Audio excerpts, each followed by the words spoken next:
fought on the Mexican side. We fought them in Matamoros, where their volunteers were raping the nuns. In Monterrey and Cerro Gordo, we fought on as Ireland's sons. We were the red-headed fighters for freedom amidst these brown-skinned women and men. Side by side, we fought against tyranny, and I dare say we do it again. From Dublin City to San Diego, we witnessed freedom denied.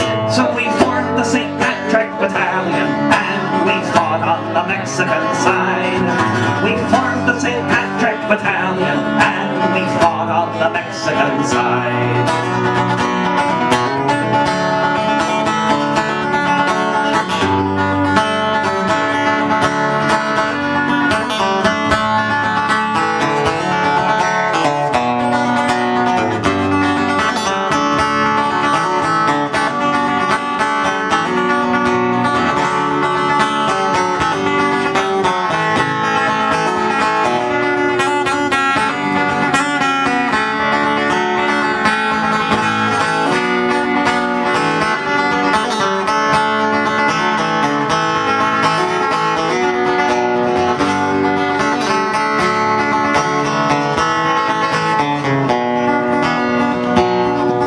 We fought them in 5 major battles.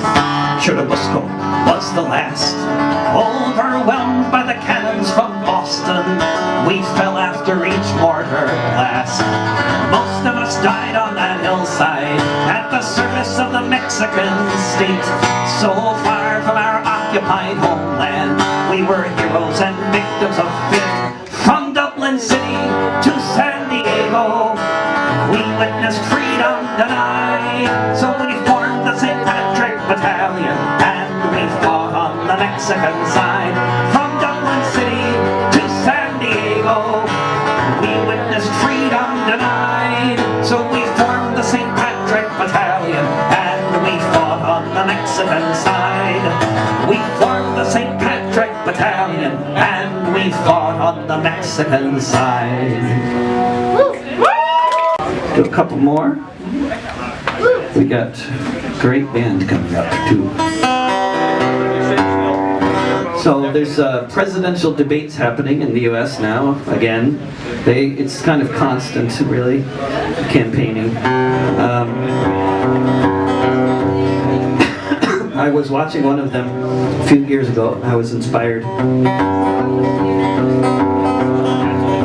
I turned on my TV, though it was hard to see these men who would be head of state. What a great country from sea to shining sea. We watched the Republicans debate. Newt stood with his third wife and said, "Bet your life the president is a red.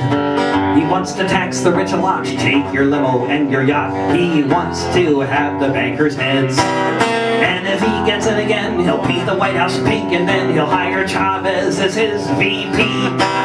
Then we'll be right on track to give capitalism the sack, along with the insurance industry. If only it were true, if only it were true, I'd be so happy, wouldn't you?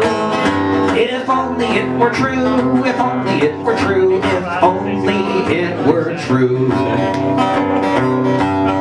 He'll give everyone food stamps and wheelchair ramps. He'll subsidize windmills and maple syrup. He'll cripple industries with eco-friendly policies, and pretty soon we will be just like Europe. He'll shut down oil wells, give out solar cells to every home in Delaware and Illinois. He'll ban logging in the parks and the moors. He'll legalize all drugs, give away beer mugs and hookahs to every child, and Korans. He'll ban religions from the schools, give 40 acres and a mule to every crazy, insane place where everybody shoots each other all the time. And you've seen it on the news, and it's true. And the police are violent, racist thugs, generally. And it's a crazy place. I mean, you know, there's a lot of things like that that happen in Europe too, but it's just much more extreme in the US. Most things are. And so we have these stand your ground laws, and which means in practice that if you're white and you see a person who's not white, and you feel threatened by the fact that there's somebody in your presence who's not white, you could shoot them. And that's called standing your ground. And so if you're, say, driving down a suburban road in Florida, and you see a black man who looks threatening because he's black, and he's carrying candy and a soda, I mean, he may have a bad diet, but so then you can get out of your car, walk down a public sidewalk, confront this young man, and ultimately shoot him. And that's called standing your ground, even though your ground, in this case, was a public sidewalk. And but of course it works differently if you're not white, and even if it was very obviously self-defense, as was the case with Cece McDonald, a young woman from Minneapolis, and she just got out of prison a few months ago.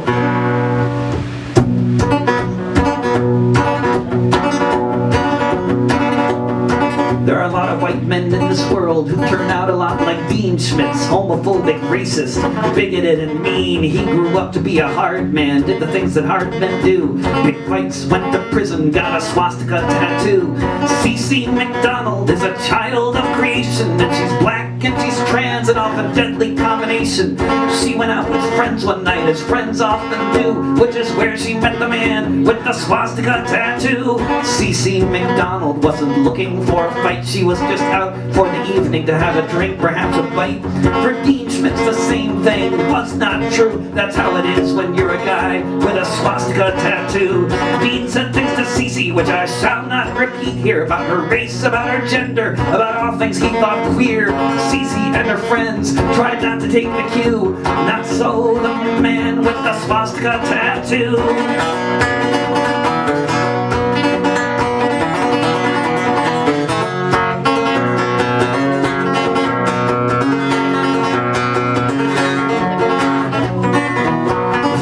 Was from a bigot, a beer mug to the face, which left Cece bleeding all over the place. Cece left the building, but then the next thing that she knew, she was confronted by the man with the swastika tattoo. Cece left the building, she didn't want to stay. She went out onto the sidewalk, she tried to get away, but when the Nazi came to get her, she did what she had to do, and she stabbed him in his swastika tattoo.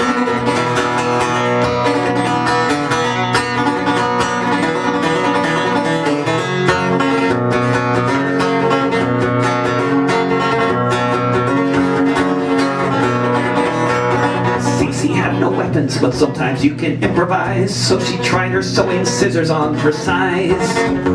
Turned out they were sharp, turned out her aim was true, and it was the last day for the man with the swastika tattoo.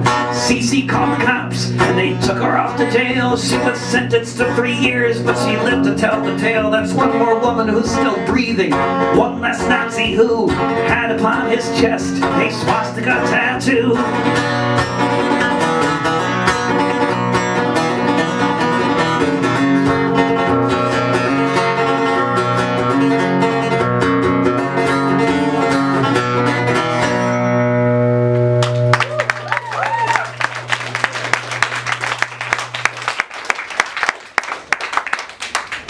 So, the world around us belongs fairly to the few, but about 8 billion people no doubt will agree this world is our home, not your property. It's the commons, our right of birth. And you who would enclose the land all around the earth, our future is your downfall when I cut this ball and chain. You who sacrifice the public good for your private gain. With our sweat we built the railroads, built cities on these shores, but because you own the money, you say that it's all yours. We laid the phone lines and the pipelines, and then right before our eyes, you say these things are taxes paid for, yet now we'll privatize. Privatize the hospitals, privatize the schools, privatize the prisons for all those who break your rules, and preparing for the day when all the wells run dry. You say you own the very rain that falls down from the sky, but it's the commons, our right of birth. And you who'd own the water all around the earth, our future is your downfall when we cut this ball and chain. You who'd who sacrifice the public good for your private gain.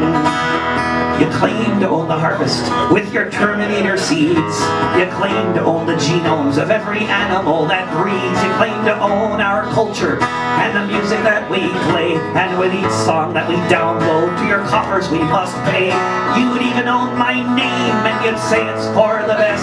Maybe you'll let us on your radio or our songs can pass your test. You own country, you own western. You say you've given us a choice. You may own the airwaves, but you'll never own my voice. It's the commons, our right of birth. And you who own the music all around the earth. Our future is your downfall when we cut this ball and chain. You who sacrifice the public good for your private gain. It's the commons, our right of birth. And you who would own everything all around the earth. Our future is your downfall when we cut this ball and chain. You who sacrifice the public good for your private gain.